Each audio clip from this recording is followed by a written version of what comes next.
حضرت شہزادی رحمۃ اللہ علیہ بیان کرتے ہیں کہ مصر کے ایک بستی میں ایک فقیر رہتا تھا اور وہ کسی سے کوئی بات نہیں کرتا تھا۔ اس کی یہ خاموشی دیگر لوگوں کے لیے اس کی بزرگی کی دلیل بن گئی تھی، اور وہ لوگ اسے اللہ کا نیک بندہ جان کر ہر وقت پروانوں کی طرح اس کے گرد منڈلاتے رہتے تھے۔ اس شخص کا شامت اعمال دیکھی کہ ایک دن اس کے دل میں خیال آیا کہ یہ جو اتنی مخلوق میرے گرد جمع ہوتی ہے، یہ سب میرے کمال کی وجہ سے ہے، اور مجھے چاہیے کہ میں ان سب پر اپنے کمال ظاہر کروں۔ اگر میں اسی طرح خاموش رہا تو یہ لوگ کیسے جان سکیں گے کہ میں کتنا عالی مرتبہ بزرگ ہوں۔ یہ خیال آتے ہی اس شخص نے اپنی خاموشی توڑ دی اور آنے والے سب بندوں کے ساتھ گفتگو کرنا شروع کر دیا۔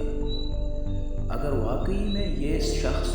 کمال کا ہوتا تو اس کی حکمت و دانائی کی باتوں سے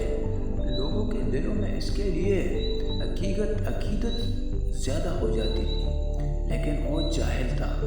اس لیے جب اس نے لوگوں سے الٹی سیدھی باتیں کی تو لوگ اس سے متنفر ہونا شروع ہو گئے اور اس کے پاس آنا چھوڑ دیا،